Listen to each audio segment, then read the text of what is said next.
Okay, thank you everyone for joining me today. Let's start the webinar now. It's really a pleasure to see so many of you and also more and more people that I'm seeing from one webinar to the next, and people that I'm used to discussing with on LinkedIn. It's really a pleasure to see you all, to see you here today. So before we start, just to explain in 1 minute what this webinar is about, it's a very focused short webinar on machine learning, using machine learning for forecasting demand in supply chain. This is not gonna be a technical webinar where I'm gonna show you code, equation, or these kind of things. No, it's more of a, I would say, business project management approach where I'm gonna try to tell you what are the best practices if today you are managing a supply chain, a leader of a supply chain, or you're thinking, should I do this? Is it worth it? I'm gonna try to answer this question for you. Obviously, each supply chain is different, each data set is different, and so on. But I will really try to give you a view on what are the current set of best practices, what are the kind of pitfalls you should really avoid, and what can you expect from this new technology. Let me share my screen and let's start. I see that we already reached the limit of 100 people anyway. Up, you should see my PowerPoint now. Just to introduce myself very shortly, I like to describe myself as just a person who's genuinely passionate about inventory optimization and demand forecasting. So if you do not know me already, and if you're yourself interested in either demand forecasting or inventory optimization or both, feel free to follow me on LinkedIn, on Medium, and on my mailing list. I basically only work on these two subjects over and over again. Fun fact, before teaching these two subjects at university, I used to teach people how to dance. It was a lot of fun as well. Okay, let's start with the subject, machine learning for demand forecasting. Now, to be sure that it's clear for everyone, I'm going to try in 2 slides to explain you what is machine learning. Again, I'm trying not to be technical, but I still want to give you a hint of like exactly how does machine learning work. So usually most of you, if not all of you, are using what I call statistical model to do demand forecasting. How does that work? Basically, you know the model, you have a specific model, and you kind of push it to your data set. You have a model like exponential smoothing. So we know the model, we know how it's made, we know how it works. We're going to push this to a data set, and then we're going to get a forecast, right? So you have a data set, demand data, you have a model, you know, you get a forecast. Machine learning is different. You still have a data set, obviously, and then you're going to push something we could call a learning algorithm. And this learning algorithm is going to look at your data and it's going to create its own kind of model and representation. So this model could learn trend, it could learn seasonality, or it could learn the impact on promotion, but it all depends on what data you have. But when you start from blank page, obviously, and it's also a black box. So that's one of the shortcoming of machine learning. Specifically, and this is the most technical slide of this presentation, how does it work? So basically, the field of machine learning and data science, it's basically all about the features and the objective. So it's a question of inputs and outputs. So basically, the question are, what kind of input, what kind of data feature will you show to the algorithm so that your algorithm can predict the future? Obviously, the main feature would be historical demand. And to be really, I would say, a bit even naive, if I would ask every one of you to make a prediction of your sales next month, one of the first things you would think about is, but how did I sold last month? Or how much did I sell 1 year ago? So you see, these are kind of data feature you're using yourself. You're trying to think, okay, last month I sold 100 units. So most likely next month, I'm also going to sell more or less 100 units. Machine learning is doing the same. It's going to look at some data features like how much you sell last month to make a prediction for next month. Now, obviously, you can give more features like what's the brand name, how much marketing did you put on this, did you change the price, and so on and so on. These are all data features that the tool can potentially use. Obviously, if you give them to the tool, like not on its own, it's not a cyborg, it's not Terminator, right? So if you give this data to the tool will look at it and will try to understand the relationship between marketing, promotion, pricing, historical demand, and so on to make a prediction. So if I use here the slide, let me move this Zoom window here. How can I do that?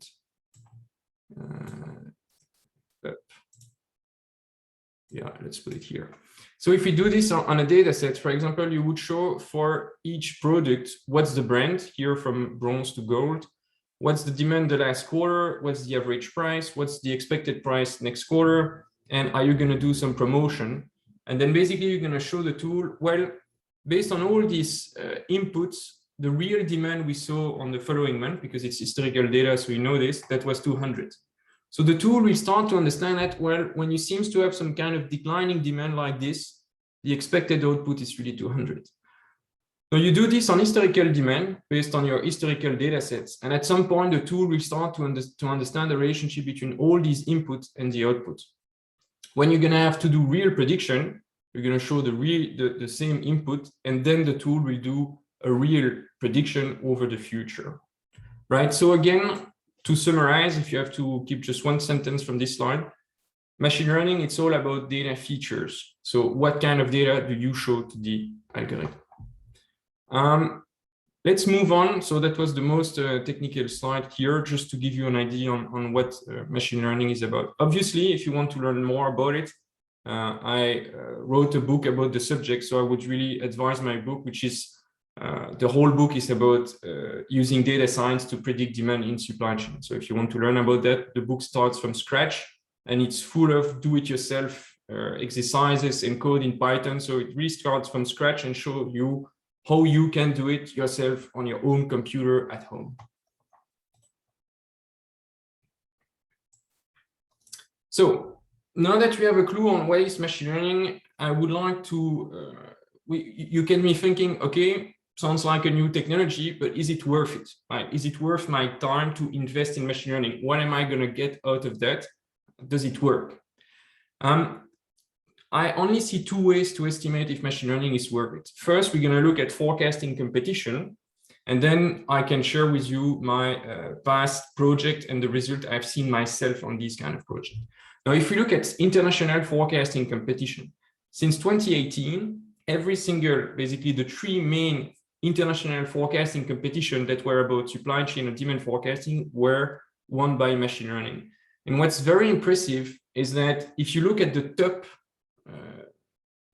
top models of this competition, I think M5, the first one, Corporation, Favorita, and Intermarché, the top 20 competitors only use machine learning. So it's not like you would say, well, number one used machine learning, but the second was very close and they use statistical tools and so on. No, it's everyone is using machine learning. No one at the top, among the top participants, use anything like the statistical model most supply chain are using right now. So it's absolutely clear when you look at forecasting competition that statistical models are not competitive right now. So if you go to one of these competitions and you hope to win or at least to do a good score using statistical model, it's extremely unlikely you will succeed. Now, how good is machine learning? So when I try to estimate if a model is good or bad, machine learning, statistical model, or even your own judgment, it's always a best practice to compare it to a kind of neutral benchmark. I did this for these three competitions, trying to compare the top model compared to a benchmark. What we see in 2018, the top model could reduce the forecast error by 60% compared to a naive model.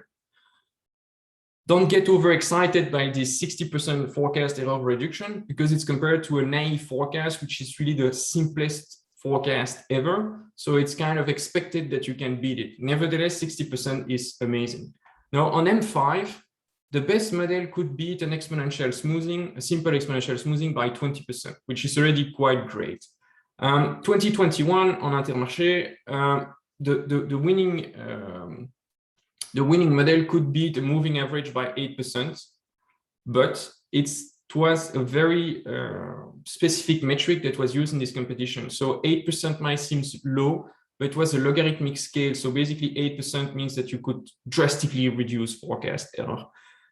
If you're interested in this last competition, actually I made a webinar about it where we saw 4 of the top participants that shared their solution and how they did it. And I also discussed the metric that was used back then. So if you're interested, really feel free to to watch this previous webinar. It was quite interesting. So we see here that machine learning is definitely adding value compared to benchmark. Now, if I look at my own experience with machine learning using this for different clients, what I see is that usually, and I like to say this, you can beat state-of-the-art statistical model from 0 to 15%.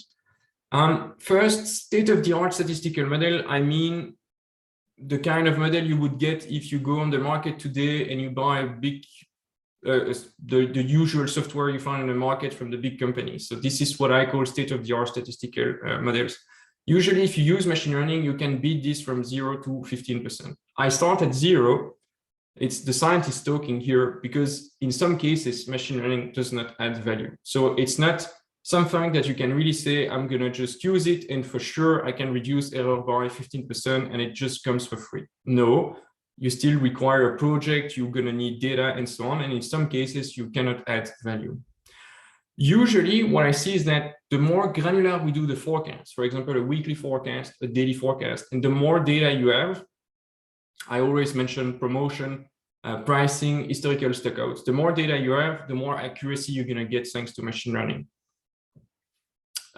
Traditional statistical models have a very difficult time to deal with so much demand driver. So it's very difficult to do a statistical model that's going to deal with pricing, promotion, and stockouts. It's not impossible, but it's going to be very, very difficult and extremely slow as well.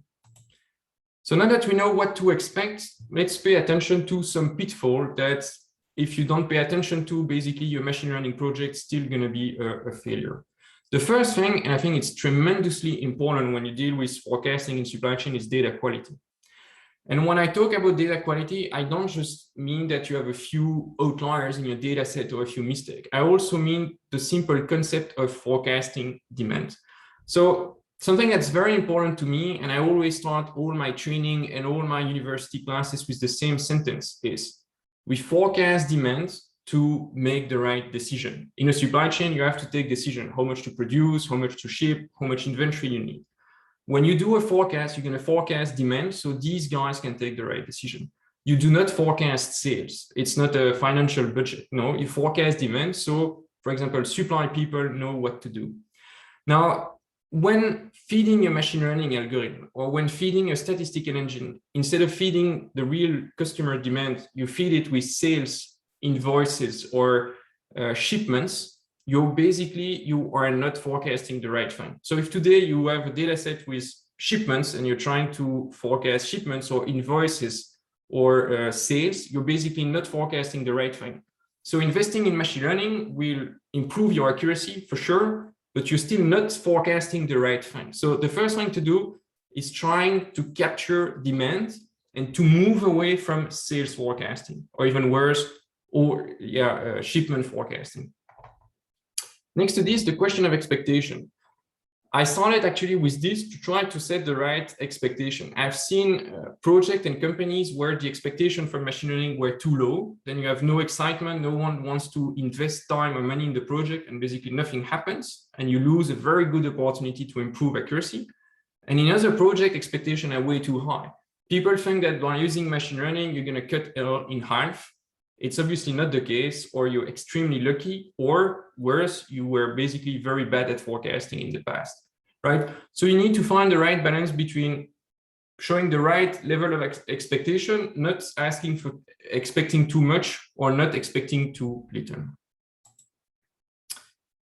Next thing is the wrong process. So I've seen many supply chain, it's a bit the same issue as with data quality, that are not forecasting at the right granularity level. Let me give you an example. So let's imagine you have a supply chain with one plant in Europe and multiple warehouses in different countries. You have like 5, 6 warehouses around and one central manufacturing plant. I've seen many supply chains sticking to, we're going to do a forecast per country, per market, per month, even though the heartbeat of the supply chain is weekly deployment from the central manufacturing plant to the local warehouses. If that's the case, you should actually do a forecast per week, per warehouse, so you exactly know how much do I need to ship next week. Now, if you start to do a forecast per market per month, maybe you can get it very accurate, but you still need to manipulate it, to cut it, and to do some kind of rule of thumb to transform this forecast per market per month to warehouses per week. Again, machine learning will help you here, but the best would be to work directly at a weekly level per warehouse instead of monthly per country. Finally, the last mistake I often see is not using the right metric. If you're not tracking forecast accuracy the right way, again, improving this metric might not result in improvement in your business value. My current favorite business metric, we can rediscuss it in another webinar, would be weighted mean absolute error and bias. Tracking these two metrics will really allow you to pay attention to the few products that matter the most and be sure that you're not biased and you're accurate. Warning, if today your KPI is MAPI, I strongly advise you to get rid of it and to move on to at least mean absolute error and bias. Even better, weighted mean absolute error and bias.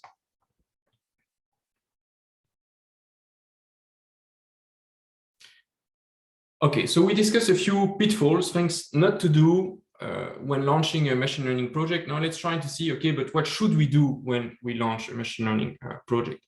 First, I think that this kind of project calls for a very wide team with very different profiles. But moreover, and I think that's very important, people that want to see change, that are motivated, open-minded, curious, and that are like looking forward to try out new things. And you need a lot of these people in different teams with different, let's say, experiences and knowledge. Often people will say, Nicolas, I don't know anything about machine learning. I don't know anything about data science. I don't know anything about Python. So I should not be part of this team. I should not give any input to this new project.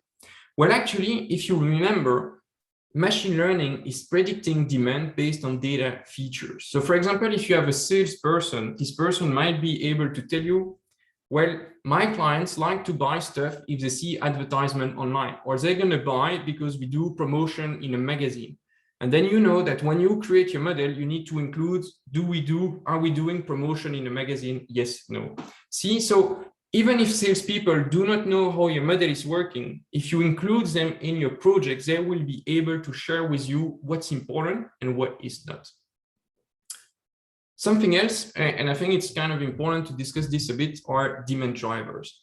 Often when I discuss machine learning project with supply chain people, and I say, well, we could include some demand drivers in the model to understand what's impacting demand, people will mention things like, we could look at the pricing of our competitors, or we could look at the historical market share, or we could look at online search on Google, on Twitter account, stuff like that. I've had many discussions about this subject.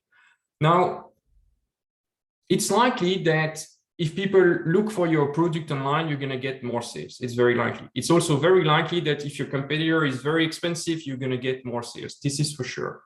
Now, getting these kind of data might be extremely expensive. It might cost you 100,000 euros, 200,000 euros to get this data from some data providers, or it might take you 3 years to capture this data online, and you need to set up a whole project just to capture that data.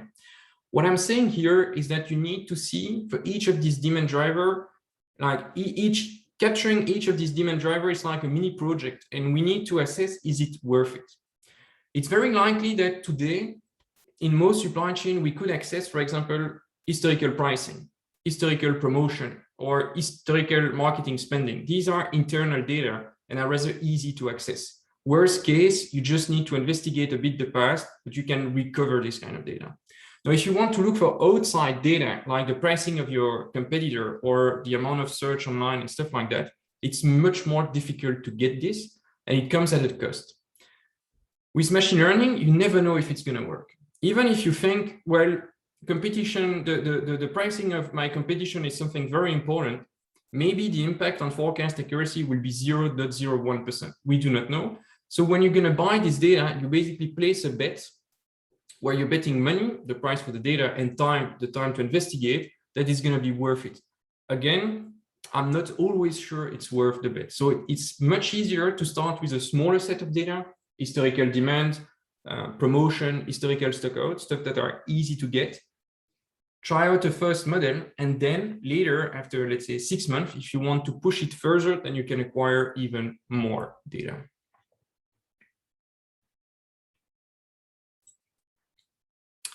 Next, obviously, you need to follow all the best practices of data science.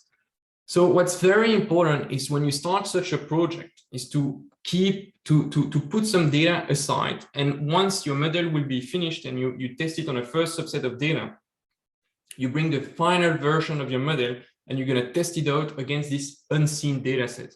And the accuracy you're going to get against this unseen data set might be representative on what you're going to get in the future. The objective here was really to say, okay, we're going to keep some data aside. So the data science team will never see this data. The model will never see this data. And we're going to try out, we're going to test the model against this data set, right? Something else that's very important, and well, actually, it should not be just for machine learning and data science, but it should be just in general. When you try out a new forecasting model, you should always compare it to at least a benchmark. You should use a moving average and see how good is your model doing compared to this moving average. But you should also compare it to, obviously, your current forecast engine, because I guess that you all have some kind of forecasting engine, maybe some software or just some rules in Excel, whatever, but you have some kind of, let's say, method to make a forecast. And finally, you need to compare this new model against your consensus forecast to see what's the added value there. Something that's important to keep in mind here, and I did not include a slide about it, but actually I think it's worth mentioning. In many cases, what we see is machine learning is going to beat your current statistical engine, but might not beat the consensus forecast. What's happening? Usually, many supply chains have multiple demand planners, and these demand planners are often doing a great job and are communicating, for example, with your clients. So obviously, if today one of your clients calls in and says, worst case, I'm bankrupt, I'm not going to make any orders anymore, you, as the demand planner, know that you can change demand to 0 for the future month. Now, your machine learning model, your statistical model will never know about this. No one's going to call the machine learning model to tell the model, okay, next month is going to be 0. So your machine learning model will continue to forecast demand, whereas actually the demand planner is totally correct and right because it's 0.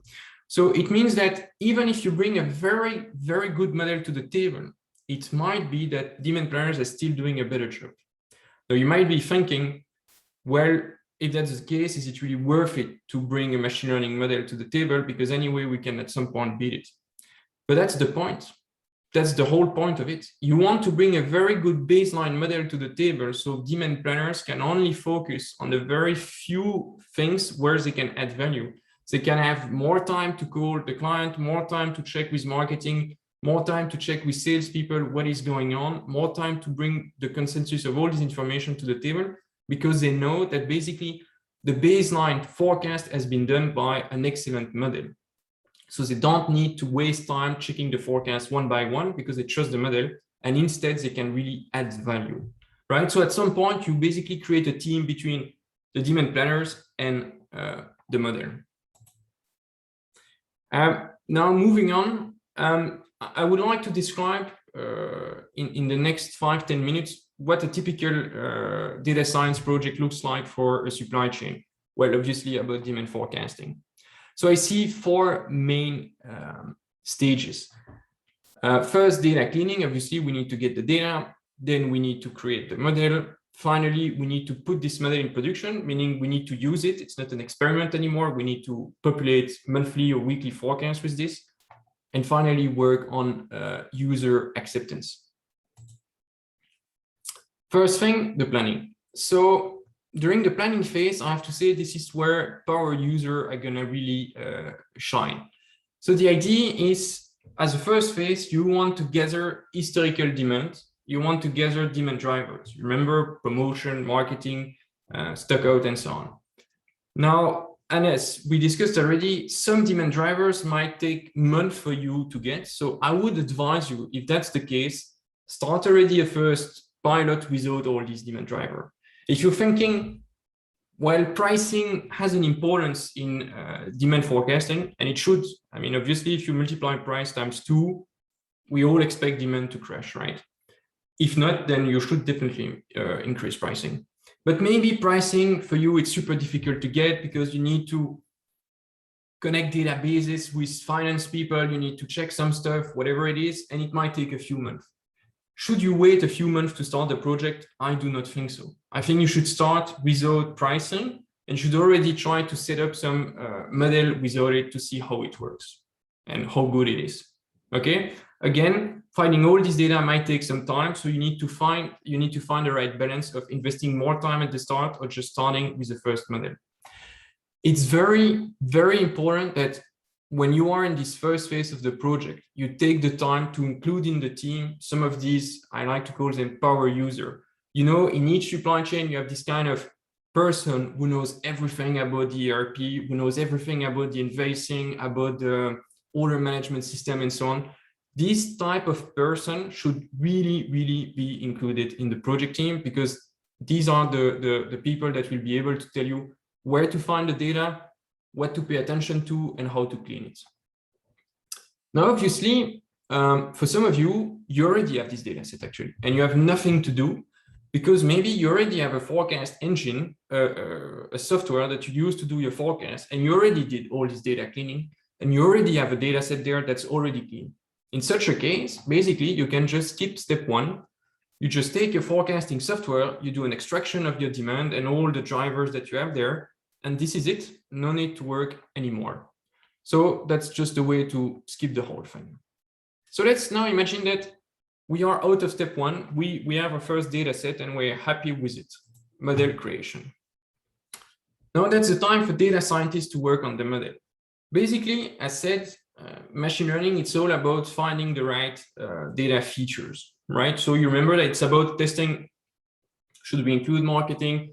How do we show marketing data to the model? Should we include historical demand? How do we show historical demand to the model? And so on and so on. Do we include pricing? Again, how do we include pricing? How much of pricing information do we give to the model? Obviously, and I will not discuss this here because it's, as said, not a technical webinar. You have so many different type of models to machine learning models, so you should at least try a few of them to see how it works. And finally, it's all about just picking the best one, testing all of them, testing different features, testing different models, and at some point you need to pick the best one. During this phase, the team should be mostly composed of data scientists that's going to work basically alone on this. So at some point, there is no, let's say, pressure on the rest of the team because you can leave the data scientists alone to work on their own on the model. Now we can move to step 3. So at some point, let's finish here. The model creation will be achieved once the data scientists say, well, actually, we tried out different features, we tried out different models, we achieved this kind of accuracy against unseen data. You remember we left some data aside. So remember when we started the project, I said, one of the best practices is to leave some data aside. So that's what we did. The data scientists tried out the last model on this data. They achieved some good accuracy. We're going to stop here. For your information, what I see here is often also some kind of a trade-off. It's always possible to do better in data science. If you invest more time, you're going to get a better model. But at some point, you just need to stop. So, for example, spending, let's say, 4 weeks on the model will give you an improvement of 10%. But if you want to go to, let's say, 12%, instead of spending 4 weeks, you might need to spend 10 weeks on it. So at some point, it's just not worth your time anymore. And you need to stop. So we have a model. Then how do we do? We can move it to production. The idea here is basically that initially you tried out different models, maybe manually on your local computer. It could actually be on the cloud as well. But let's say that you have a model that works manually, that someone needs to press at least one button to make it work. So some company absolutely want to automate everything, and they want to move from this manual local model to something that's automated on the cloud. What I've seen here is automation is great, but as of a certain point, it's going to come at a huge cost. So if you have a model that works really well on a computer and you only have to press a button and you can go to a meeting and after 1 hour, you're going to get your forecast. Actually, I'm not sure it's worth 2 months of investment to move this to the cloud to automate this, because in the end, it only costs you 1 click a month or 1 click a week. And what I've seen on the other side is that doing this full automation on the cloud might take you a long time using a lot of IT resources just to be sure that no one has to press the button. And I don't think it's always worth the case. Anyway, it's kind of a sub-project within the project where you need to see the trade-off between how much automation do you want to get and how much time do you want to invest in this automation, right? So again, you can just skip it if you're okay with running the model manually once a week, once a month, then you can just skip this. Last step now, user acceptance. This is really where project managers are going to shine. So you have a new model, you tested it yourself, it worked quite well. Now you have to show this to the demand planners to tell them, now there is a new model, you need to use it as a baseline. I've seen very different reaction to this. In some companies, for the demand planners, it doesn't change anything because the forecasting software before was kind of a black box. It was full of statistical model, but no one understands them anyway, so it's a black box. So you move from one black box to the next, and it's all fine, especially if the new black box has been tested on unseen data and so on, so people tend to trust it. In some other company, especially when expectations have not been properly set up, people are going to ask a lot of questions. People are going to expect too much from the tool and be disappointed, or not expect anything from the tool and then will not use it. So it's very important here that from the start, we set up the right expectations, saying this new model is going to be better, but it's not good. It does not see the future, right? It is, for example, impossible for a model in January 2020 to predict COVID in March 2020, right? It wouldn't make sense. No one can do this, and I would not believe anyone saying they have such a model, right? So if you build up the right level of expectation, not too high, not too low, normally user acceptance should be okay. In any case, what's important to do here to really show to everyone it works, what you can always do is to do a few parallel runs. You run your statistical engine, you run your new machine learning model, and you do this for a few months to prove that over time, yes, machine learning is always delivering a better result, and we should skip the statistical engine and use the machine learning as the baseline. Now I realized that I said something here that actually can be wrong. I said machine learning will always do better. It's actually very important to understand that demand is very chaotic. In supply chain, you have good month, you have bad month. Your client had a good month or a bad month, so you had up and downs everywhere. It's actually very likely that even if you have an amazing machine learning model, still in some markets, for some product, statistical model is going to do better. I am usually never worried about it, and I would only get worried about this if the statistical engine is doing consistently, month after month, always for the same kind of market or the same kind of product better. In such a case, what you could do, worst case, is to say for this market, I'm going to still rely on the statistical model.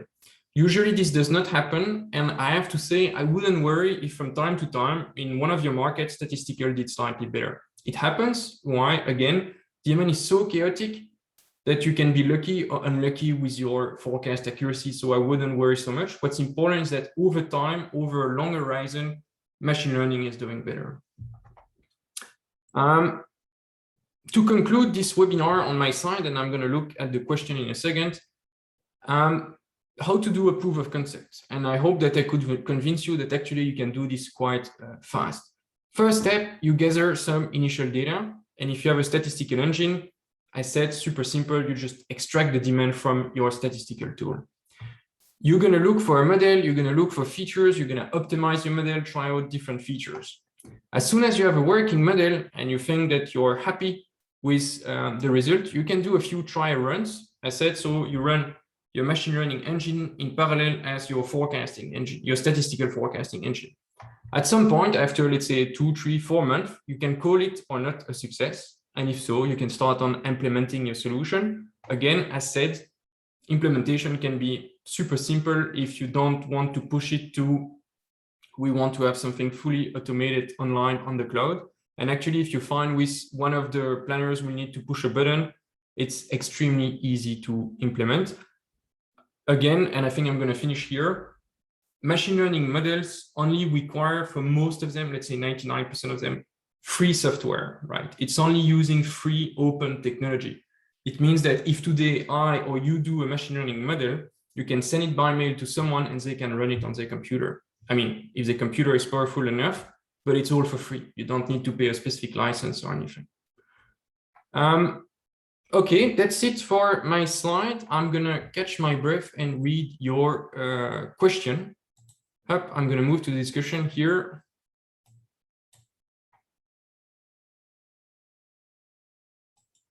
Someone asked the question about the capacity of the meeting. Yes, there is a cap at 100 people.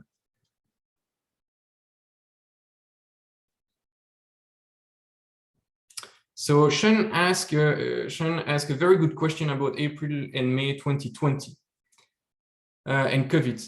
That's a great question, Sean. Let me show it to the group and let me answer this. So someone asked the question, I have a very hard time to believe that if you show a model that you sold 0 in April 2020 and 0 in May 2020, that this model will understand that you're going to have normal sales in 2021 because we had 0 in 2020. For both actually statistical model and machine learning model, you can bypass this quite easily with different techniques. With statistical model, I know it's not the point of the webinar, but I would love to share that with you. You can easily point these as outliers and you make sure that your forecast basically bypass these months and just move on, and it should do the trick. For machine learning, you need to use another trick. Look at the slide here, and you see that you have these features. You could actually add a feature, a column called COVID or Corona or lockdown, whatever, and you would just say yes or no, depending if you had a lockdown, yes or no. Very soon, your model will learn that when there was a lockdown, sales was 0. And actually, if you have demand in multiple states with different lockdown periods, each state is going to get its own lockdown periods. And then the model will really understand that, well, when there was a lockdown, it's normal to see 0 sales. And when there is no lockdown, I'm going to have demand again. Let me move back to the question.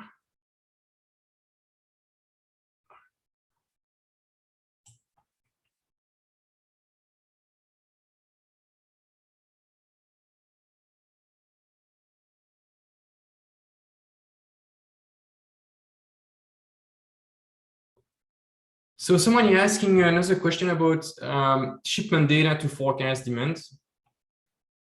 Let me move back here. So and I think this is this is the foundation of good demand forecasting. It's called demand forecasting. You want to forecast demand. You do not want to forecast shipment or sales, right? Sales and shipment happens if you match supply with demand. So basically, as soon as you have a good demand forecast and you know your supply, you know if you have inventory or not, you exactly know how much you're going to ship and how much sales you're going to get, right? It's very important to understand that you want to forecast demand so we know how much supply to bring. If you start to forecast shipment or sales, you forecast a constrained data set, and it's very easy to hack the forecast. For example, you forecast zero sales. So people don't bring supply. Supply is 0, so there is no sales. There are no sales, and you just achieve the forecast accuracy of 100%. But it's useless. You're basically hacking the system there. It's very important here, and it's not the point of the webinar, so I have to cut the answer, to take the time to understand how can you collect demand. If you cannot collect demand and you can only collect sales, and I suspect that's the case for at least 80% of you, there is a trick. You try to track historical stockouts. Basically, demand and sales are perfectly aligned when you have inventory. So as long as you have inventory, you exactly know your demand because that's the sales. As soon as you're missing inventory, you do not know demand anymore, you just look at your sales. So if you know historical stockouts, you can help your model to understand when it's forecasting sales and when it's forecasting demand. By doing this, you can allow, actually it also works for some of the statistical model, you can really improve your model by just forecasting demand. Let me... someone, Spiros, replied to this and pay attention to the difference. In supply chain, there is always this confusion with orders and shipment. We don't know if you talk about your own orders or the orders made by your client and the shipment that you're doing. So the shipments are usually the out of your own supply chain to your client. So it's more like sales or even more constrained sales. Whereas orders, it's a bit misunderstanding. It's a bit confusing. Are you talking about the orders from your client or the orders that you shipped? So obviously forecasting the shipment out, it's the worst you can possibly do, right? It's less good than forecasting sales. Forecasting sales would be less good than forecasting the orders. And even forecasting orders comes with some limitation compared to pure demand. Someone is asking, what's the best way to learn Python for machine learning in supply chain? I would advise you to look, if you really want to learn Python for data science, to look online on platforms like Coursera and EDX for general classes about Python and data science. If you want to see how to apply this for machine learning in supply chain, I would advise you to read my book, which is the only resource I do know that's specifically going to talk about forecasting in supply chain. Again, my book starts from zero, so I do not expect you to have a PhD in math to understand the book, not at all. And I'm doing my best to make sure that I bring you from zero to basically hero.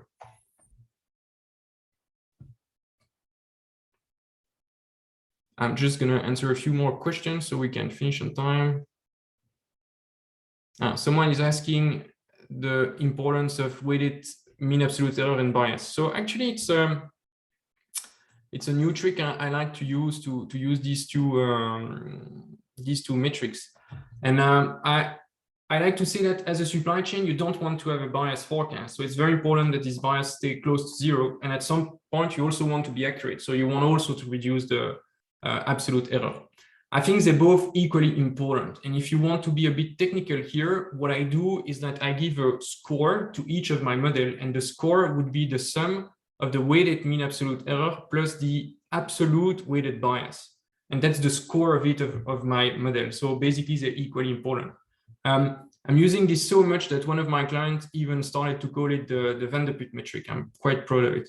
But please just stop using MAPI. This is the worst you can do. So if you're using MAPI right now, even send me a mail. I'm going to help you out because we should really all move out to MAPI.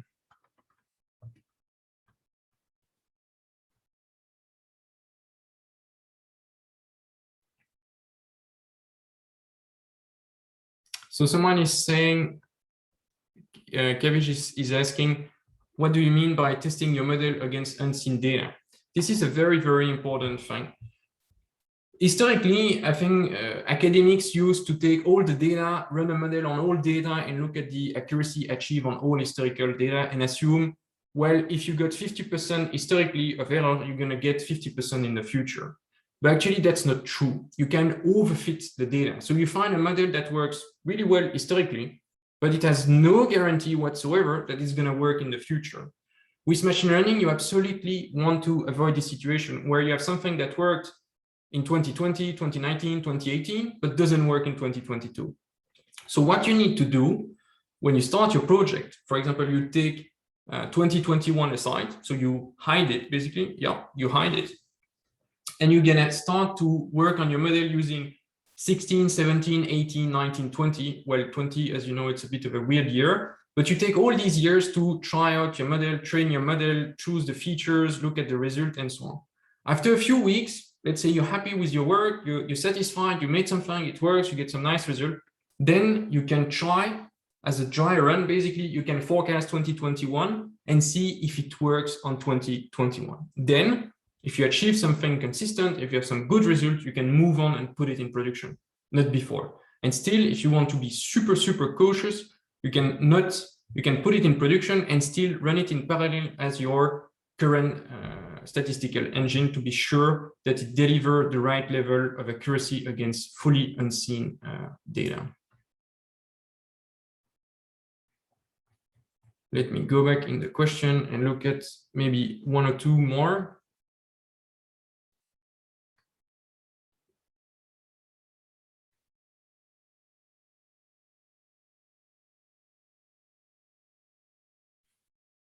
So Edouard Fachot is asking for brand new item. I have to say, Edouard, this is quite of a good question because it's a very complex, it's a complicated topic. So how do we forecast new product with just a few data points? It depends a bit on your industry and what kind of product you have. If when you say I have a new product, it actually means that you have a predecessor, like you're doing the iPhone 10 and there is an iPhone 9, basically you can continue the forecast of iPhone 9 and you're going to put this on iPhone 10. Obviously, the sales is not going to be exactly the same, but I think it's a good start, right? So all these cases, for me, that's normal forecasting. And usually that's most of these cases. Now you could still have a core of this brand new product that have no predecessor. For example, you're selling fast fashion, you have a new t-shirt, it doesn't really have any predecessor. If you have such a case, then basically there is no silver bullet. I cannot give you a set of rules that if you follow that, it's going to work for sure, because it's super difficult. You need to understand the kind of category of product, the product family, the expected sales of this family, the internal cannibalization. Obviously, the sales of your t-shirt might be impacted by the number of t-shirts you're going to sell in your store, and so on and so on. I recently actually read a paper that was discussing this kind of model. I have to say, if you face this kind of issue, it's really a case by case, company by company question and models to try to understand what features make sense, right? I'm honestly sorry, I cannot give you a very nice answer saying there is one trick that you need to use and this is solved. No, it's a complicated topic and you will need time to crack it. Okay, let's take one more question. I'm just going to scroll back and try to.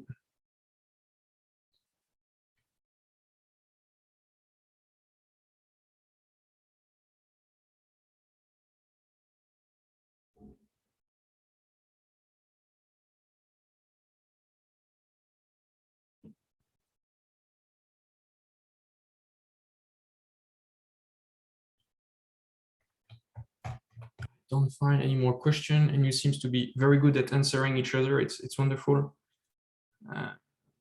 So Shama is asking, how should we deal with products that have different demand drivers? That's also a good question. Usually when you use machine learning, and I'm going to stop with this question, I'm saying usually because I don't want to put forward the idea that there is one rule and everyone needs to fit to this very specific rule. No, instead you need to investigate a bit. So usually with machine learning, you're going to do one model for your whole data set. Now, in some cases, in some supply chain, you might have different products that are, let's say, very different in nature, that are not driven at all by the same kind of drivers and clients and stuff. In such a case, it might be a good idea to try out two different models, and one model will deal with each type of, let's say, sub-product. So product of type A, you will make one model using one set of features with one set of demand drivers, like let's say weather and pricing. And your other model will not use weather, instead it's going to use promotion. Because you know that for this kind of thing, weather has no impact, but you do a lot of promotion. Whereas for this product, you never do a single promotion. In such cases, you could create two different models using two different sets of data. Now, again, and this is basically why I love this subject so much, this is science. We do not know when we start which solution is going to work the best, and you need to try out a lot of stuff before you can really know, well, it was a good idea to try out two different models, or no, we can do it with just one single model, it's going to work all right.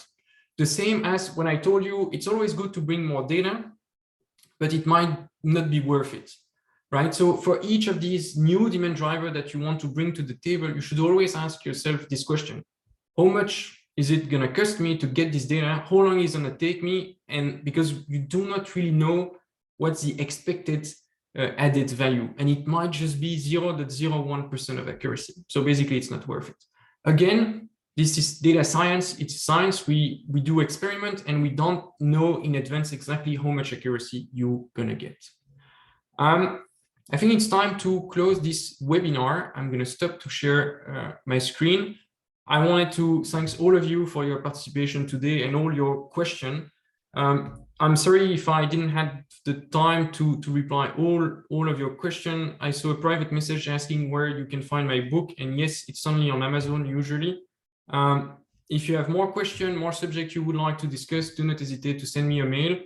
This might give me some good inspiration for my next post article of webinar. Again, I'm very likely to organize more of these kind of webinars, so I will keep you posted, and I will share the new subjects. I will also share the recording, obviously, as well as the slides. So it was a pleasure to see you today. I'm going to stop the recording